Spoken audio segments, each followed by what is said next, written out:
Bueno, pues qué suerte. Tenemos a Rosa María Rodríguez Magda y empezamos con la conferencia Lo posmoderno, lo woke y el feminismo.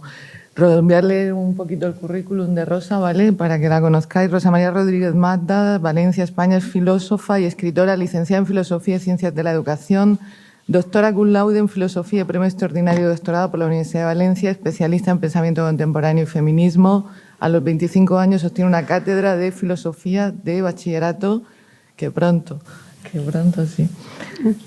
Pero abandona prontamente la docencia para dedicarse a la investigación y la alta gestión cultural en la administración. Ha sido directora general de la Fundación Tercer Milenio UNESCO, consellera del Consell Valencià de Cultura, directora del Aula de Pensamiento y de la revista Debats de la institución Alfons el Magnànim, del Consejo Superior de Investigaciones Científicas y directora de la Casa Museo Blasco Ibáñez.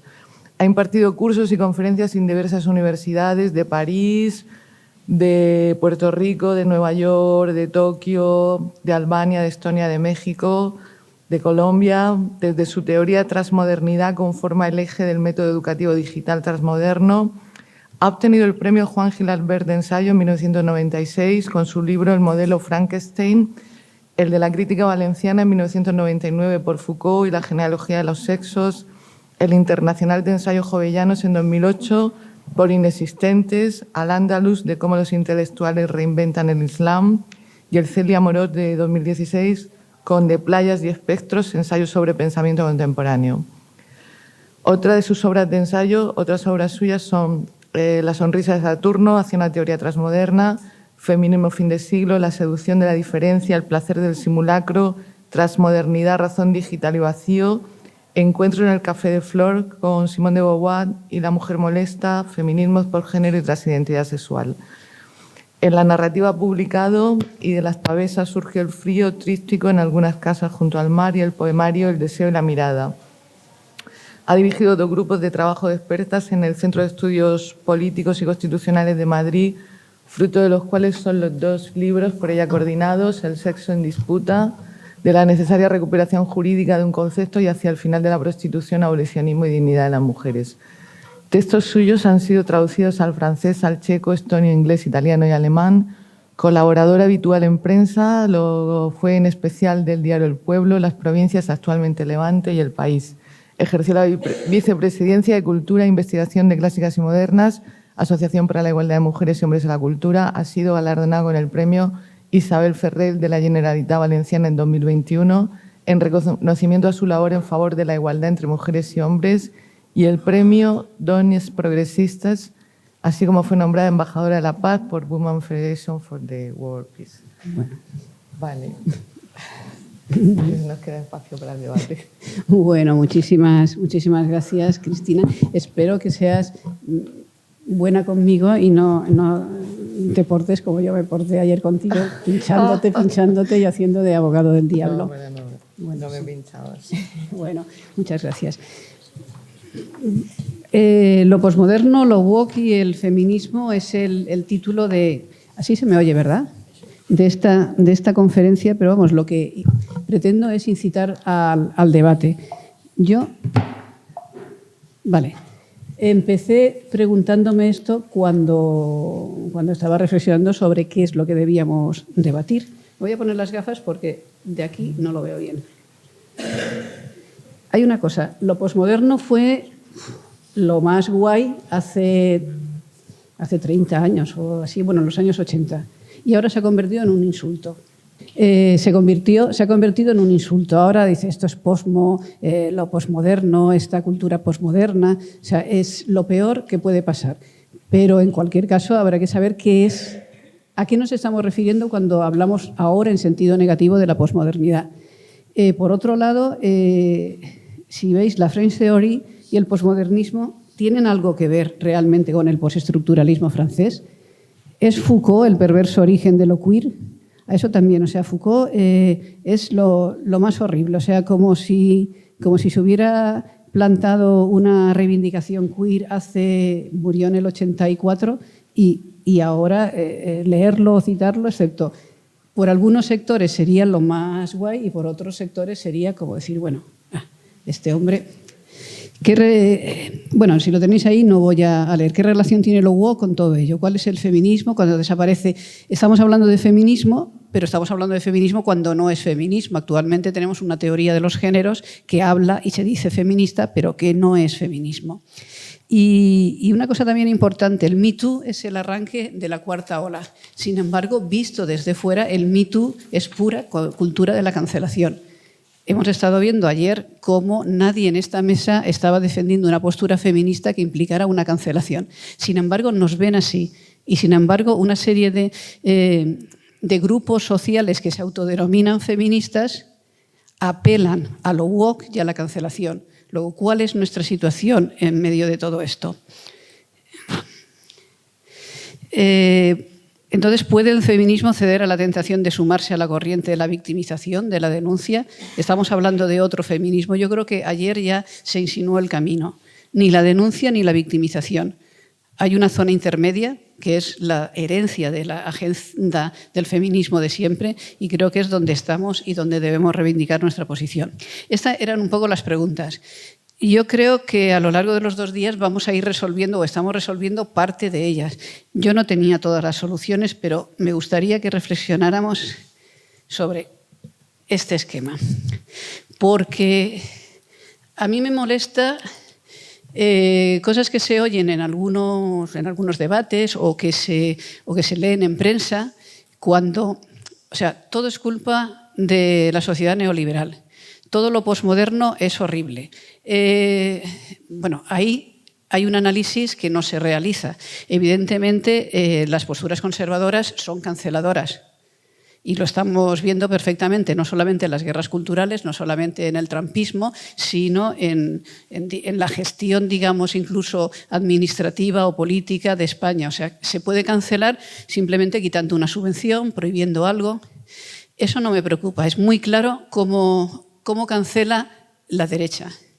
Lo que a mí me preocupa es cómo cancela la izquierda y cómo la izquierda, cierta izquierda, en vez de analizar cuáles son las trampas en las que está cayendo para convertirse en algo cancelador, cuando llega ahí dice, eso es el neoliberalismo posmoderno. No.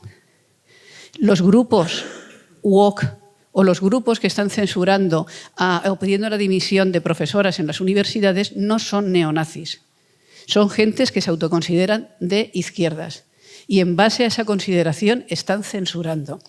Luego, si nosotros no vemos cómo se ha llegado hasta ahí y no vemos, por ejemplo, cómo el feminismo en principio estaba reflexionando, utilizando la noción de género para la teoría feminista, pero llega un momento en que se convierte en teoría de los géneros, en que la desigualdad se convierte en diversidad y ya deja de ser feminismo para convertirse en generismo o en teoría de los géneros, si no vemos cuál ha sido ese proceso, no vamos a poder, de alguna manera, precavernos de él. El hecho de que llegara la diversidad, llegara la teoría de los géneros, el sujeto del feminismo dejara de ser las mujeres, no es un invento de la derecha, por más que le ha venido muy bien, porque ya hablaba de la teoría de la ideología de género mucho antes de la moda trans, donde estábamos solo las feministas. Ahora, la teoría de género que puede criticar en las guerras culturales la derecha, estamos las feministas y los trans. Pero no lo inventa ella, se lo utiliza, pero no lo inventa ella. Entonces, vamos a ver si nos aclaramos un poco, porque a mí me parece que hay una especie de confusión y me gustaría que nos pusiéramos de acuerdo para no utilizar los conceptos de una forma tan superficial. ¿Qué tenemos en el concepto posmodernismo, posmodernidad? Primero tenemos el postestructuralismo francés y tenemos autores básicos como Lyotard, Foucault, Derrida, Deleuze, Baudrillard. Bien, ninguno de estos se autodefinía como posmoderno.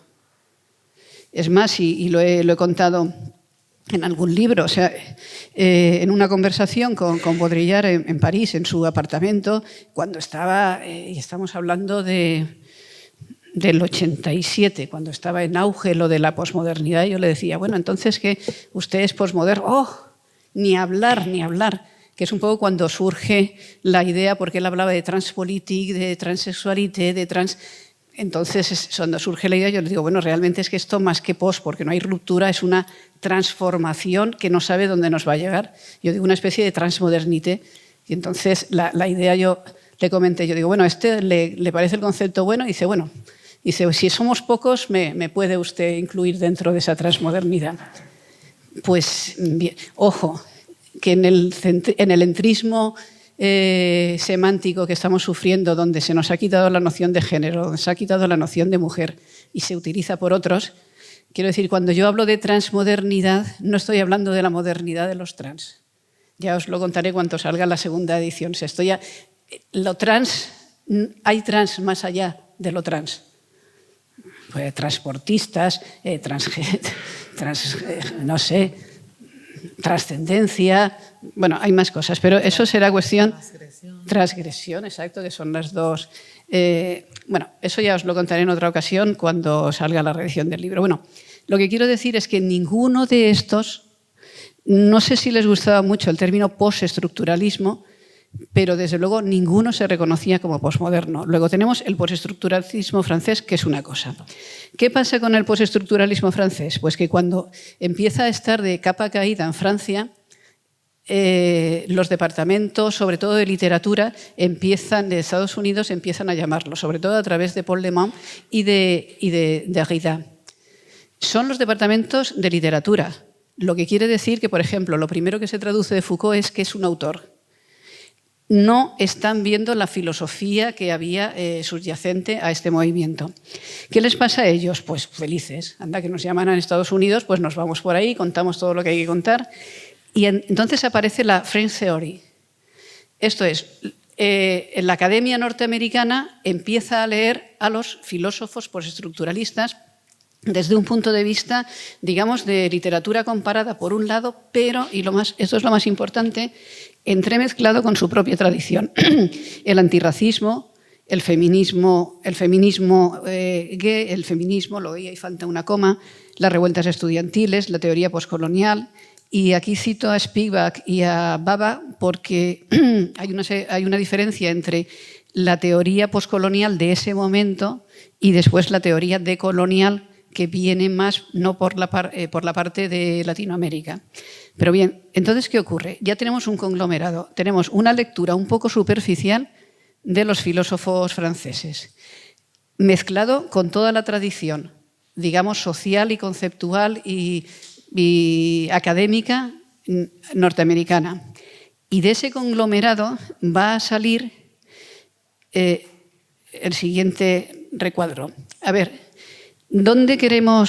¿cómo queremos llamar a lo posmoderno?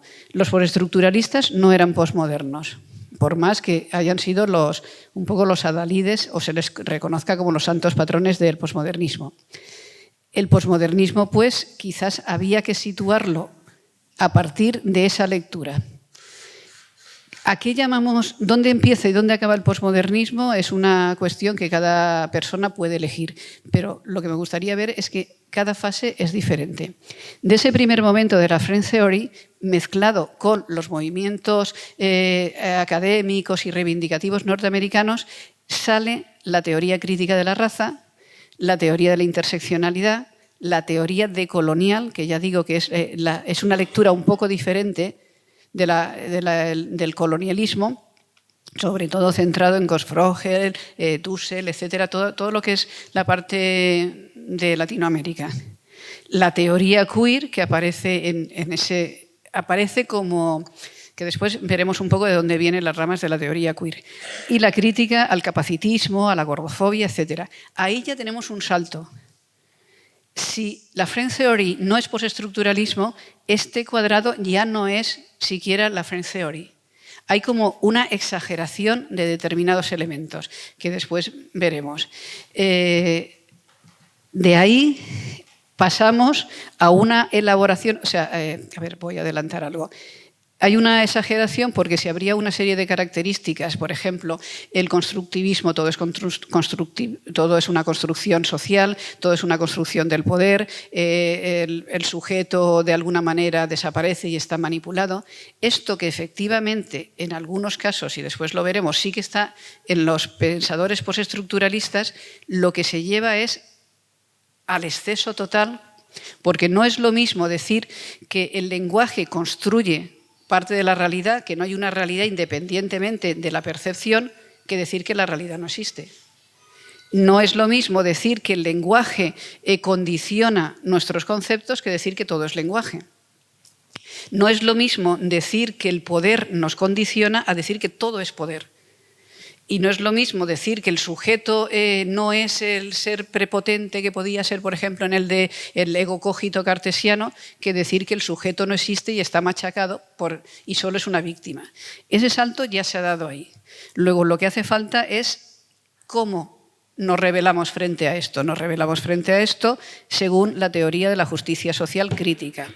Bien, la teoría de la justicia social crítica, por no entrar mucho, y estamos en el ámbito de Estados Unidos, sería el decir, necesitamos otra justicia social, que no es la de Rawls, por ejemplo, no es la liberal, sino es algo que valore la interseccionalidad de todas las víctimas y cambie la sociedad para reconocer, es una teoría del reconocimiento de las víctimas para resarcirse. Eso no tiene mucho que ver con una teoría social liberal que es el contrato social, el pacto social, o sea, entre dos seres o dos elementos iguales, potentes, equilibrados. Bueno, después el feminismo dirá, bueno, equilibrados ustedes porque nosotras estamos fuera siempre. Pero, como veis, es una teoría de justicia social diferente, no es el pacto, sino es el resarcimiento de la víctima y la crítica a la culpabilización de aquel que nos domina. Y, lógicamente, de ahí surge la cultura woke y la cultura de la cancelación. ¿Cómo la víctima puede resarcirse? Por un estatus moral que adquiere por ser víctima de superioridad frente al que le dominó y la capacidad de cancelarlo y eliminarlo. Ese es todo el proceso. Ni Lyotard, ni Foucault, ni Derrida sabían que eso iba a acabar en la cultura woke. Luego, hablemos con propiedad.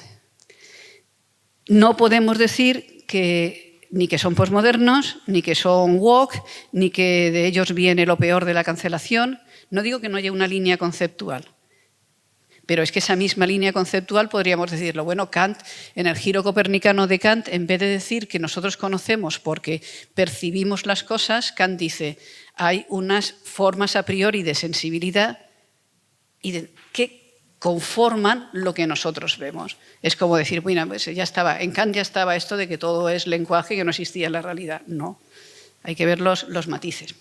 Entonces, esto es más o menos la estructura de lo que tenemos. Si decimos posmoderno, bueno, decidlo como queráis, pero ahí hay una serie de fases en que ninguna es lo mismo que la anterior. A ver, por sintetizar entonces, la modernidad se supone que es ilustración, razón, ciencia, verdad, universalidad, progreso, emancipación. Frente a ello, lo que se vende como posmodernidad es totalmente un rechazo a la ilustración. No hay razón porque todo es un constructivismo, es un relativismo, hay un identitarismo, hay una irrelevancia de la verdad, perdón. La verdad solo sería una mostración del poder. Y, importante, si la razón en la modernidad y la lucha por el cambio social eran el eje de la modernidad y de la ilustración, aquí el eje será la experiencia vivida como criterio de legitimación y la preeminencia del deseo. Luego estamos viendo esto a nivel de la visión no más superficial, sino más generalista de lo que son los dos movimientos. Y ahora volvamos a ver ese salto semántico, el salto semántico reversivo que nos lleva del constructivismo al identitarismo. Y es que yo no acababa de entenderlo. Por ejemplo, tenemos a Judith Butler que dice el género es performance, luego el sexo también es performance, luego el sexo como algo sustancial o material no existe, es toda una construcción. Vale. O la teoría de la raza, no existen las razas, sino todo es una racialización que hace el poder frente a determinados grupos vulnerables. Esa es la misma estructura, o sea, ahí está el poder es malísimo, el poder lo construye todo, lo construye por medio de la cultura y la realidad no existe. Si a eso le unimos, que no lo analizan ellos, que estamos en una sociedad plenamente de nuevas tecnologías, de Internet y de la virtualidad, pues de ahí lo obvio era decir, no, ni la verdad, ni lo real, ni lo material, ni el sexo existen. Si ese era el punto de partida, yo me preguntaba, bueno, ¿y cómo llegamos al identitarismo? ¿Cómo llegamos al hecho de que uno vive en un cuerpo equivocado, realmente el género es algo esencial y sentido, la raza es algo fundamental que implica una lucha? O sea, hay un salto. Si partíamos de que todo era construcción, ¿cómo hemos llegado a que todo es identidad fuerte? Y no lo entendía de ninguna manera. Y ahora creo que lo entiendo un poco mejor, porque ahí hay un salto semántico.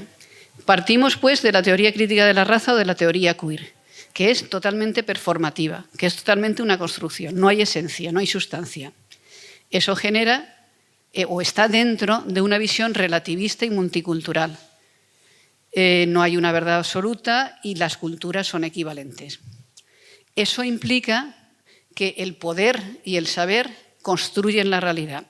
Ahí ya hay una lectura un poco sesgada de Michel Foucault, y después lo veremos, el que Michel Foucault dijera que el saber está construido a partir de poder y que se entremezclan. O sea, que ni siquiera, por ejemplo, vigilar y castigar, las ciencias humanas no son simplemente algo que se le ocurre a alguien, sino que están basadas en estructuras disciplinarias. O sea, esa imbricación. Pero esa imbricación no quiere decir que todo el saber sea poder o que todo el poder se plasme en los saberes. Pero estamos, en ese momento, ya estamos en la visión, digamos, norteamericana del asunto, en donde sí, todo poder es saber y todo está construido. Luego, hasta ese momento no hay ninguna sustancia, identidad ni nada. La raza produce racialización. El sexo realmente es género. La discapacidad es una construcción, también no existe.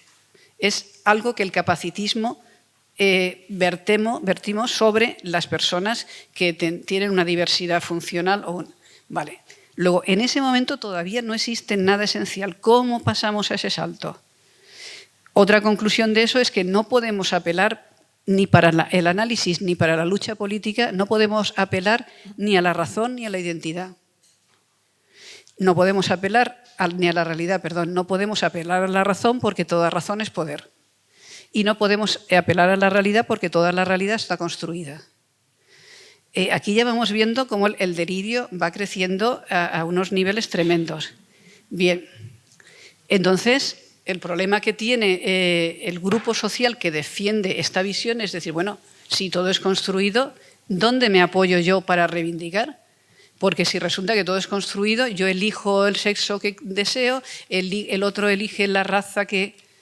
Es una cuestión y además nos encontramos con el narcisismo y el apogeo del deseo propiciado por el mercado. Si todo es así, dirán, pues elige otra cosa o haz otra cosa, ¿qué más te da?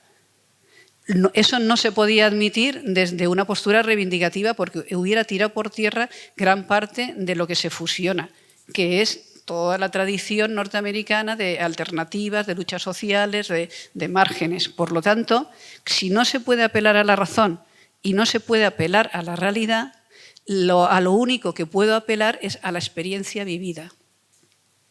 Y esa experiencia vivida como criterio de verdad, ahí sí que damos el salto a la identidad. No la razón, no la crítica, no el análisis de la realidad. La experiencia vivida es mi criterio de verdad, pero para que mi experiencia vivida salga de un solipsismo, tiene que tener una identidad que la fusiona con otros grupos y crean una comunidad de lucha y de reivindicación. Y esa experiencia vivida debe crear una identidad fuerte. Porque si no, no tienen... O sea, nos hemos cargado la razón, nos hemos cargado el análisis social. Si esa identidad, esa experiencia no es fuerte y fundamental, o sea, identitaria, no tiene fuerza. Y si no es identitaria, no puede identificarse con el resto de personas que tienen la misma identidad. Y si no puede identificarse, no crea comunidad. Y si no crea comunidad, no puede tener fuerza. Luego, a mí, cuando me di cuenta, yo digo, mira, era esto. Porque no creéis que estaba varios años diciéndole esto. No tiene. Si Judith Butler decía que todo el sexo es performance, ¿cómo después, cuando habla con los transexuales, les dice, sí, tu identidad, pero no es. Entonces, y creo que este es el proceso en donde se ve que hemos cambiado de paradigma epistemológico, de paradigma social y de todo tipo. Hay un salto fundamental, hay un salto semántico reversivo que lleva del constructivismo al identitarismo. Y ahí es donde estamos. Y ahora volvamos a ver. Esta frase me gustó mucho y no es que sea un autor muy conocido. Estaba haciendo una crítica de un libro que ha salido en Francia sobre lo woke. La consecuencia de la cultura de la victimización es la institucionalización de la delación. Y ahí estamos. Una víctima tiene que tener una identidad, tiene que tener una comunidad, y la única fuerza que tiene no es hacer la revolución, sino hacer la delación. A ver, volvamos a los postestructuralistas, para que, a ser posible, cuando hablemos de ellos, lo hagamos de una forma matizada. Bueno, podéis decir que son posmos, pero me enfadaré y ya está. Así que no me lo digáis a mí. A ver, Lyotard. En 1979, la condición posmoderna.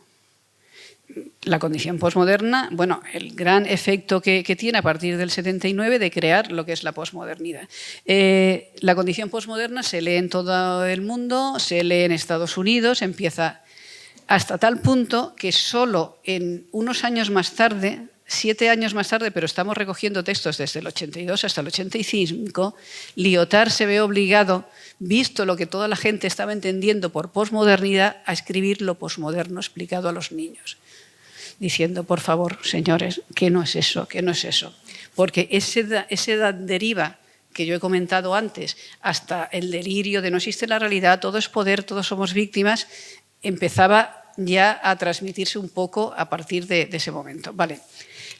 Hemos dicho que lo posmoderno es antiilustrado. Luego, todos los filósofos que pasan por ser los adalides de la posmodernidad debían ser antiilustrados. Pues no. Lyotard continúa desarrollando sus trabajos sobre Kant hasta el último momento. Bien cierto que no piensa que Kant... no piensa en Kant como aquel que puede construir una modernidad o una razón al estilo de la crítica de la razón pura, la crítica de la razón práctica, etc. Pero piensa Lyotard que hay que volver a esa visión kantiana de la ilustración vía la estética, que sí que la estética podría, y esto Amparo lo sabe mejor que yo, sí que la estética puede dar esa visión de conjunto, ese camino, si no hacia lo sublime, hacia una superación. Por lo tanto, primero, Lyotard se escandaliza de lo que están entendiendo los posmodernos, luego no es posmoderno. Y segundo, sigue estudiando a Kant, que es uno de los nombres clásicos de la Ilustración. A ver, Derrida. Independientemente de cómo se puedan utilizar algunos de sus conceptos. El artículo de un tono apocalíptico adoptado en filosofía, ingenuamente en filosofía, el texto, y estamos en 1980, también va contra la crítica norteamericana de decir, por favor, que no se ha acabado la modernidad, que no se ha acabado la historia, que no estamos en el fin de todo, que es este apocalipsis.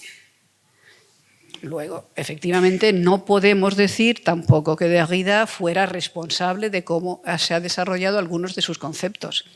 ¿Que dan pie? Bien. Pero, por ejemplo, Michel Foucault.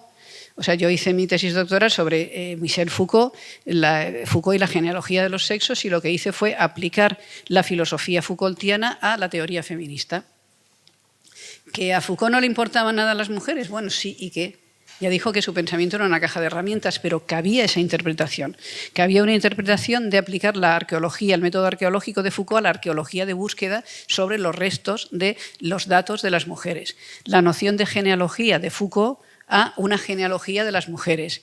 Después, la analítica del poder, efectivamente, a cómo el poder penetra los cuerpos, cómo tenemos una visión diferente de la que daba el marxismo, y aplicarlo a cómo eso se gesta en la construcción de la historia de las mujeres y la vivencia de las mujeres.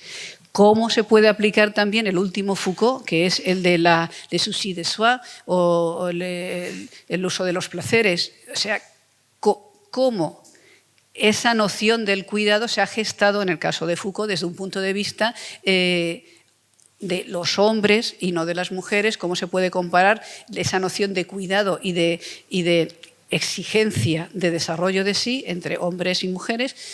O sea, se podía hacer eso.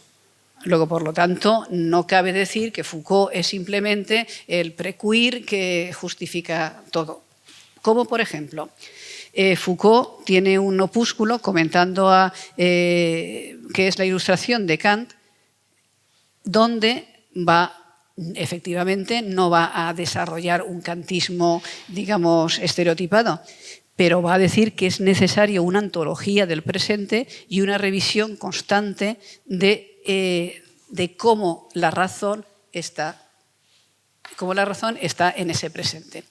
Si Michel Foucault, que se supone que es lo más postmoderno, lo más queer, lo más de todo, no es antiilustrado porque resulta que está analizando cómo es necesario tener la ilustración y tener una visión de la ilustración actualmente, no podemos decir que sea ilustrado.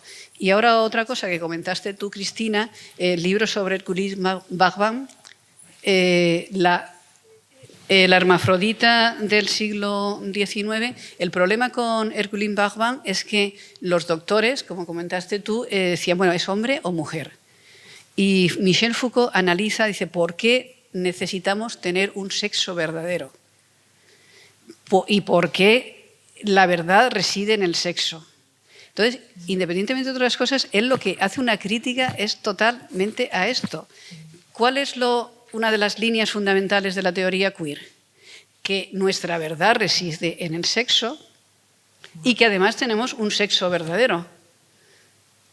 Si ya no desde la teoría queer, sí, porque ahí entraríamos en lo no binario, pero desde una parte del transactivismo está claro que se reivindica que hay un sexo verdadero que se me niega.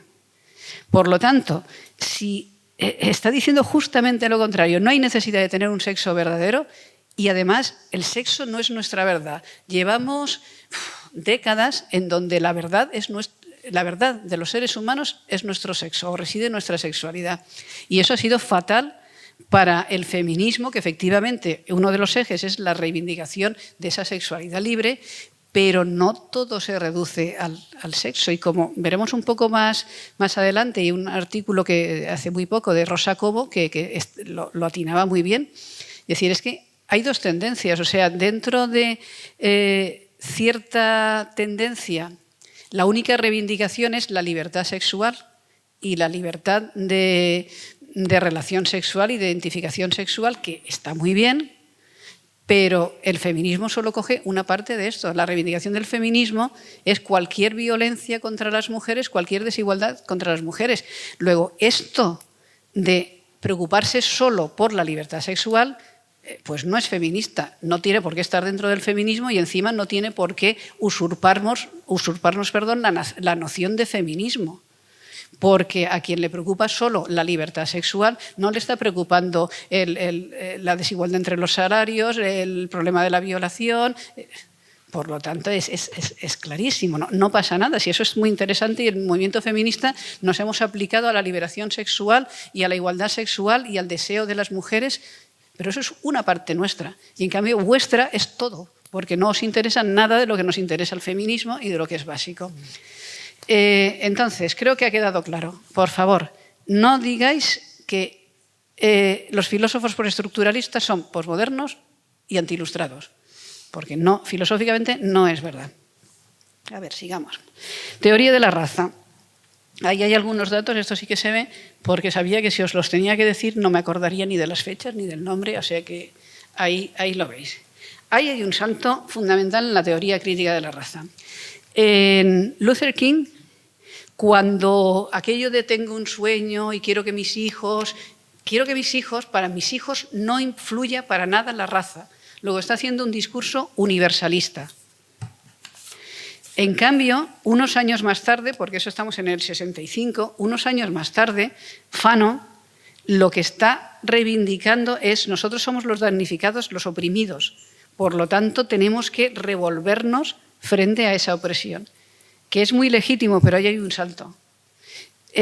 Luther King quería que desapareciera la marca de la raza, para que todos fuéramos iguales. Fanon dice, hay que profundizar en la marca de la raza porque es lo que justifica la opresión que estamos sufriendo.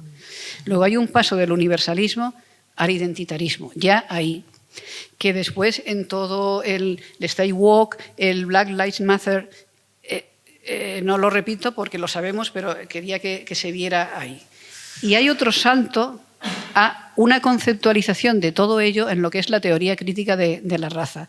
Ahí tenéis algunos de los autores, algunas de las obras, y es curioso porque D'Angelo llega al capitalismo woke, el nice racism. Ella se dedica también a hacer cursos para que las empresas superen su fragilidad blanca y su blanquicidad, por así decir. Con lo cual, la verdad es que se está forrando porque muchas empresas no se atreven a no estar en la onda políticamente correcta y hacen sus cursos. O sea, ahí hay una evolución que si vemos va del universalismo al identitarismo, a la teorización, vamos, correcta y necesaria, no estoy diciendo que no, pues en modo alguno. Y de ahí a una visión capitalista. Capitalista, ¿qué pasa? Que el mercado pues siempre está ahí y lo utiliza, lo cual no quiere decir que estuviera en el origen. De la misma manera que hay un gay capitalismo y de la misma manera pues que a lo mejor determinadas Botín puede ser la aliada del feminismo. O sea, esto no es problema nuestro. O sea, siempre que ocurre algo hay el mercado que lo utiliza, lo vende y lo hace mejor. No somos responsables. No estoy diciendo que, fíjate, la teoría crítica de la raza, qué horrible, porque además es capitalismo. No. Seamos un poco, maticemos. Hay diversas fases y en cada fase ocurre algo. Pero si vemos en el último párrafo, ¿qué ocurre con la teoría crítica de la raza? Hay una supremacía blanca sistémica, dirá. Hay una construcción social de la raza. Y volvemos a estar en lo mismo. Si hay una construcción social de la raza, no hay una esencia de la raza. Entonces tenemos que volver a hacer ese salto del constructivismo al identitarismo. ¿Cómo nos unimos los marcados por la raza, los racializados? Por una experiencia común de la opresión. No por un análisis racional. Ahí ya no estamos en Luther King. No es un análisis racional y un cambio, no. O sea, sistémicamente, el mundo es racista, la sociedad es racista, por lo tanto, pero es racista porque lo ha construido socialmente por medio del discurso y por medio del poder. Luego, como no podemos apelar ni a la revolución ni a la razón, apelamos a experiencias comunes. Esas experiencias comunes de opresión son las que me permiten identificarme con un grupo, pero no es la universalidad, es comunitarismo. Hay una diferencia. Luther King era universalidad. Esto es comunitarismo a través de un identitarismo que es la única fuerza para lograr una densificación dentro de lo que era mera construcción. A ver, y la teoría queer, esto ya lo sabemos, pero yo creo que como salió el otro día conviene ayer. ¿Me estoy alargando mucho? No, a ver, me he perdido. No. Vale. Cuando queréis. 11 menos 10. Sí. Cuando veíamos ayer la teoría queer, hay que separar lo que es teoría queer como movimiento alternativo dentro del movimiento gay y lesbiano en Estados Unidos en los años 90, frente al aburguesamiento de los gays. Entonces surge el sector más marginal de travestismo, de prostitución, que dicen, bueno, ¿pero qué estamos haciendo? O sea, lo mismo que pasa en otros países con los lobbies gays, lo estaban viendo en los años 90 y entonces surge la teoría queer. Paralelamente, en las universidades surge la teoría queer como disciplina. Teresa de Lauretis es la primera que la denomina. Entonces, efectivamente, en este caso es una teoría de los géneros. Cuando yo decía el salto de Judith Butler ya no hace feminismo, porque si el sexo es una construcción y la mujer no es el sujeto del feminismo, y hay muchos géneros, evidentemente eso ya no es feminismo, que necesitamos una serie de elementos, el sujeto, que el sexo no sea borrado, etcétera, etcétera. Pues bien, de toda esa mezcla de influencias, indudablemente, de la lectura postestructuralista norteamericana y de la mezcla con todo esto, tenemos una serie de autoras. Pongo ahí Sterling, Braidotti, Preciado ahora, efectivamente todo eso viene de ahí.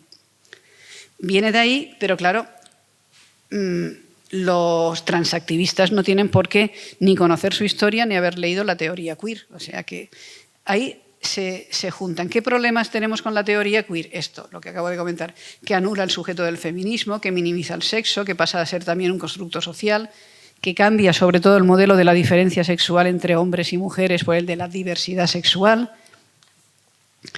Vale, en principio, comento, por su enlace con el postestructuralismo es posgénero y no esencialista, pero como hemos visto, enseguida acaba siendo esencialista. De todas formas, eso es una simplificación, porque claro, hay muchas corrientes. Es esencialismo el que dice que ha nacido en un cuerpo equivocado, el que dice que es no binario, no, y el soldado Paco que promueve lo de los trans no normativos, pues tampoco quiere una esencia. Entonces yo, en fin, no entraremos mucho más en ese tema.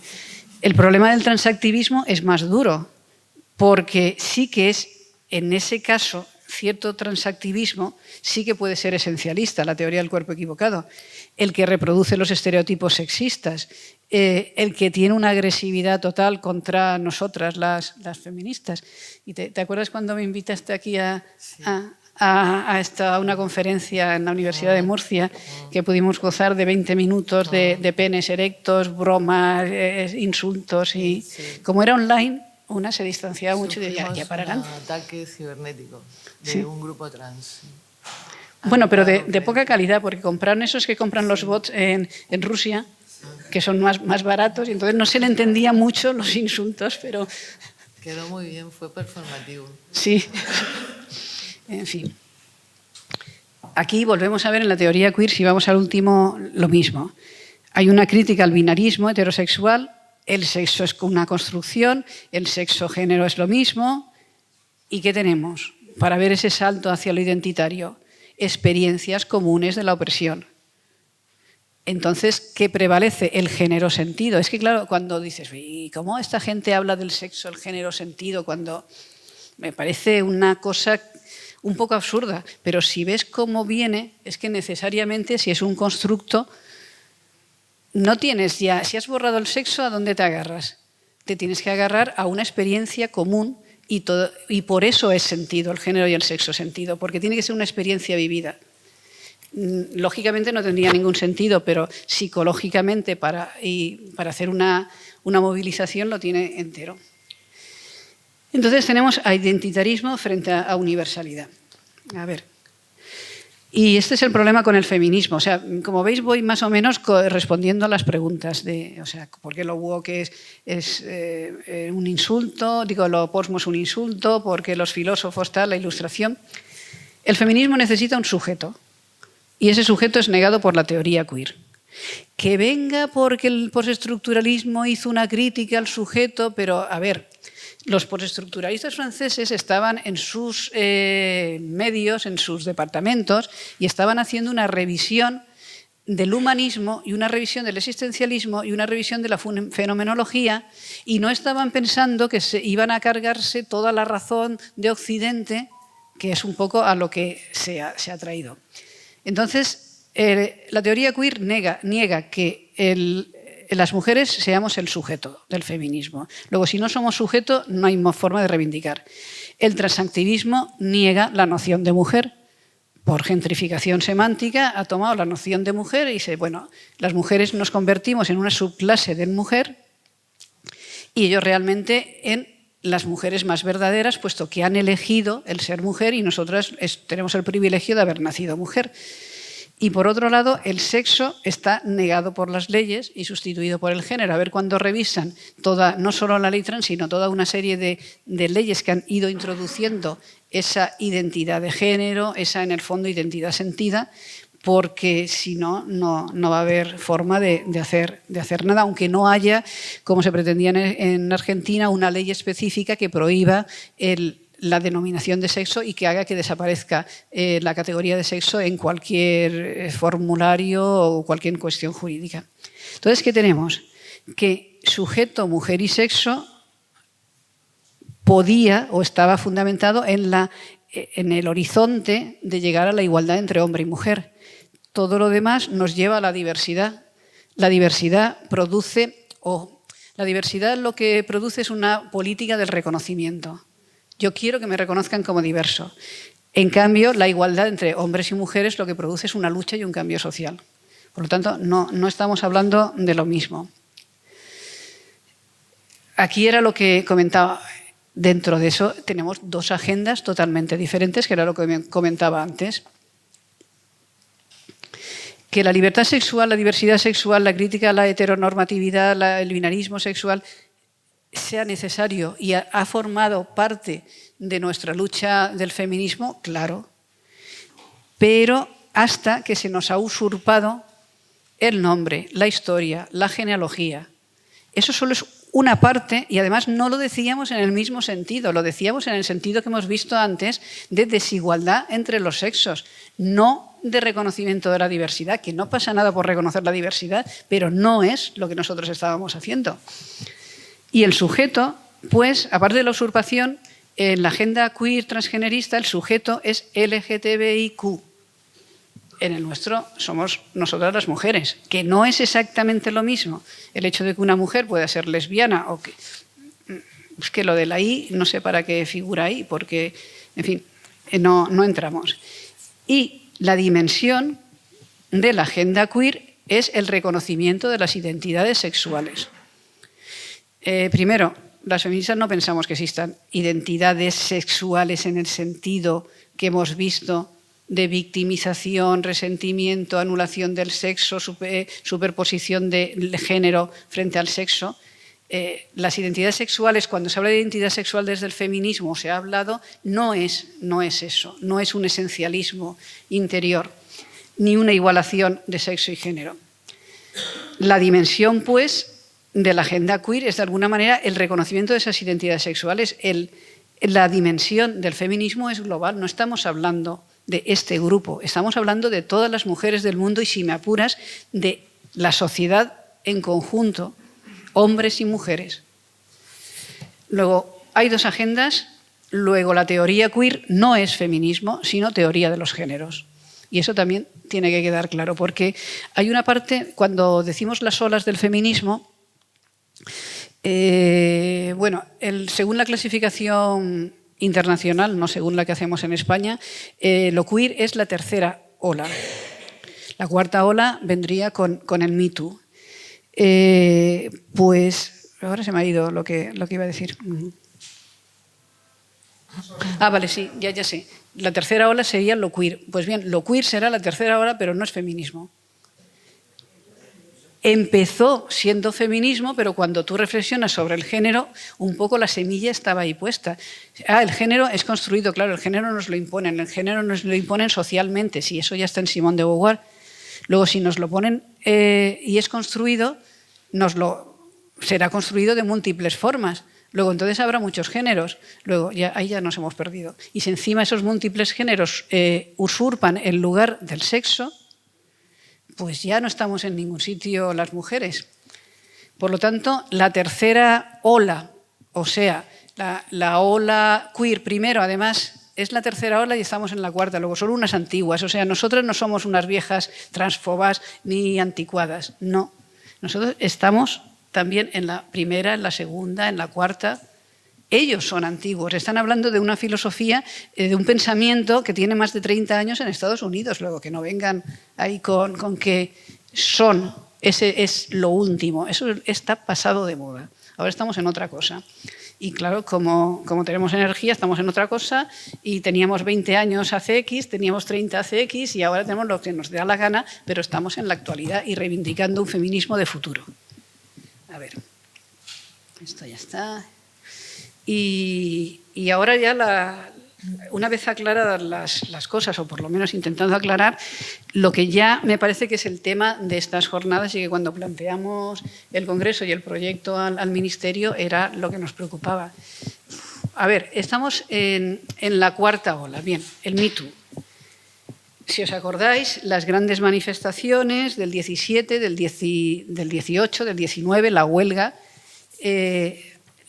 aquello de las tesis, el violador eres tú, y si ampliamos un poco hasta el se acabó de la selección española. Bien, ¿cuál es el eje del Me Too? El cuerpo de la mujer como objeto de violencia y la denuncia del cuerpo de la mujer como objeto de violencia. No si el sexo es género, no el reconocimiento de las identidades, no... o sea, quiero volver a casa, quiero estar no acosada. Por eso se denuncia el acoso sexual y la violencia contra las mujeres en todos sus aspectos. O sea, lo más novedoso era efectivamente que ese acoso sexual profesional en ciertas esferas se había normalizado. Pero el acoso sexual y la violencia contra las mujeres implica la violación, el maltrato, el asesinato, la desigualdad económica, la pornografía, la prostitución, la trata, los vientres de alquiler, todo eso. Luego, todo eso no es antiguo de unas señoras que en la segunda ola estaban, además generaron un feminismo institucional, etcétera, etcétera. No. Eso es lo que llenó las calles de personas de diversas edades como reivindicación, y es lo novedoso. Ahí tenemos el hashtag, la persona que los primeros acusados, etcétera. Esto simplemente para acordarnos un poco. Y ahora el problema. El problema es... sí, no. Vale. Ahí. Sí, voy a hablar. El problema es... ¿es el Me Too una denuncia o es el Me Too una cultura de la cancelación? Todo el pensamiento conservador va a decir que es una cultura de la cancelación. Aquí hemos estado hablando de que no queremos cancelar, queremos hacer un análisis crítico, queremos denunciar exactamente, pero denunciar no es del todo linchar, o sea, denunciar lo suficiente como para que la denuncia sea tomada en serio, porque si no se te ríen, pero no como para cancelar una obra, un cine, una película, una historia. Luego, tenemos una importante tarea y yo creo que debemos hacerla llegar. Aquí hemos estado hablando de un feminismo que es crítico pero que no cancela. Ese es el nuestro. Y ese es el que ni lo ve la derecha ni lo ve una parte de la izquierda. Porque está eufórica, o sea, es que claro, una parte de la izquierda que ha abandonado sus reivindicaciones tradicionales está eufórica porque ser revolucionario ahora no cuesta nada. Es cuestión de decir que uno es no binario y saber que tiene el doble de posibilidades de acabar en la cama con uno o con otro. Es decir que, es que es más agradable, o sea, que tontos los de los años 60 que se iban a la guerrilla y mataban y tal, no. O sea, en la cama se hace una revolución mucho más placentera. Entonces, en fin, y además, si se tiene la altura moral de que simplemente con un tuit tú puedes decir, mira qué bien, no tengo que conquistar el Palacio de Invierno, no tengo que irme a nada, sino, yo qué altura moral tengo que acabo de decir que aquella pues es una traidora, aquella es una transfoba, el otro debemos acabar con su carrera, y estoy poniendo los dos extremos que pueden ser problemáticos. Luego, ese es nuestro, después de que se ha dado una versión totalmente histriónica y ridícula del feminismo, nuestra responsabilidad es decir, la agenda del feminismo es esto.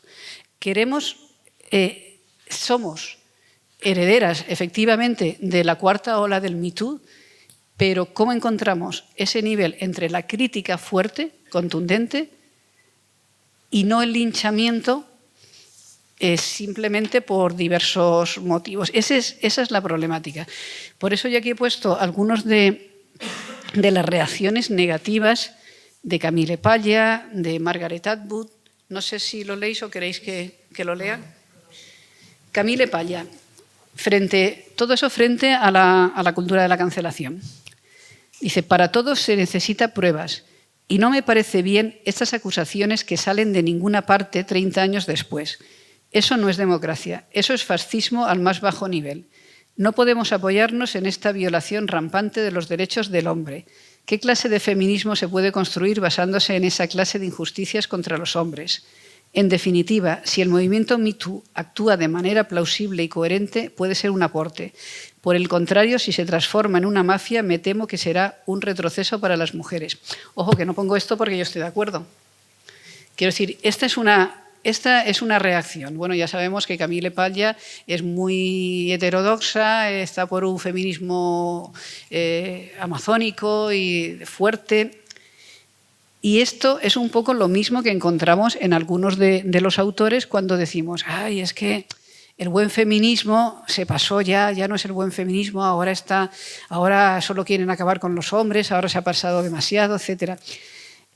Eso es tipo forocoches, pero en alguna manera debemos reconocer que también nosotras decimos, es que todo lo que habéis hecho diciendo que erais feministas es una barbaridad, no es feminismo. Así que esto lo propongo como problema abierto. Margaret Atwood, que quizás nos resulte más cercana que Camille Paglia, se pregunta lo mismo en un artículo de ¿soy una mala feminista? Y dice, el movimiento MeToo es el reflejo de un sistema judicial roto. En demasiadas ocasiones las mujeres y otras víctimas de abusos sexuales, al no obtener respuestas adecuadas ni de las instituciones ni de las empresas, utilizan otra nueva herramienta, Internet. Esto ha sido muy efectivo y ha sido visto como una llamada de atención masiva. Pero, ¿y ahora qué?, se pregunta Margaret Atwood. Riesgos que conlleva una justicia expeditiva popular. Recuerda a la Revolución Francesa, las purgas del estalinismo de la antigua URSS, la Revolución Cultural China, la dictadura de los generales en la Argentina o los primeros días de la Revolución iraní. Pues reflexionemos. Y después está el manifiesto publicado en Le Monde por las 100 artistas e intelectuales francesas. O sea, ya digo que nada de lo que estoy diciendo lo suscribo indudablemente, pero hay que responder a todas las visiones. O sea, si estamos hablando con personas que defienden, pues no sé, ayer mismo estábamos hablando con dos chicos que estaban defendiendo una visión un poco diferente, efectivamente, de lo que es el sexo, el género, el reconocimiento de las identidades. Si lo que defendemos es un feminismo que dialogue, que hable con todo el mundo, tendremos también que leer esto y decir, bueno, ¿por qué mujeres que se consideran feministas están poniendo estas críticas? El manifiesto solo es entresacado algo, la violación es un crimen, pero el coqueteo insistente o torpe no es un delito, ni la galantería es una agresión machista. Bueno, pues veremos dónde se pone. Claro, a Francia ahora le pasa una cosa curiosa. No solamente está en contra del movimiento MeToo, está hasta las narices de que todo le llegue de Estados Unidos, siendo que Francia era el lugar de la razón. Y además, bien cierto que a los postestructuralistas no les hacía ya caso porque estaba Le Nouveau Philosophe en ese momento, pero claro, que encima vengan las lecturas de los norteamericanos, de nuestros filósofos, a decirnos qué es lo que piensan, que encima nos venga lo woke a poner en tela de juicio lo que es la ilustración, el pensamiento, la laicidad, pues hasta ahí podemos llegar. Entonces, ahí hay una mezcla también en decir, no queremos aceptar porque Europa, el pensamiento, nosotros, o sea, tenemos toda una tradición que no nos van a decir ahora, y ahí hay un poco mezclado también en el movimiento MeToo. Pero vale, tendremos que dejar, pues mira, yo simplemente esto lo habréis leído. Esta era la pregunta. La teoría queer y el transactivismo cancelan a las mujeres, pero ¿el MeToo es parte de la cultura de la cancelación? Esta es la gran pregunta. Yo creo que ya vamos afinando en algunos aspectos y esa pregunta ya no es tan rotunda. Bueno, y aquí lo único, que si queréis un poco de bibliografía, esto ya venía de antiguo. En el 93 Robert Hughes ya hablaba de la cultura de la queja. El de Fukuyama es mucho más reciente, pero genera esa visión de cómo estamos utilizando la identidad. Es muy bueno el de la French Theory sobre cómo se leen a los filósofos franceses, y este también que Stuart Jeffries lo que hace es entremezclar todas las corrientes que había en los años 60 en Estados Unidos. Entonces, uno no acaba de saber qué es lo de lo posmoderno, pero se sitúa muy bien. Fijaos que la mayor parte de los que están haciendo la crítica a lo woke son gente conservadora. Bruckner o Finkielkraut, bueno, ahora se les llama los Nouveau Reac, pero el problema es estamos compartiendo muchas afirmaciones con gentes con las que no compartiríamos su posición política. Entonces, ese es otro problema que tenemos. Los estamos citando, pero Douglas Murray es totalmente conservador. Entonces, por eso, en ambos hay una crítica aceptable sobre lo woke, pero después dicen, ay, pero es que, claro, ese neofeminismo que también está ahí. O sea, que nos meten en el mismo saco.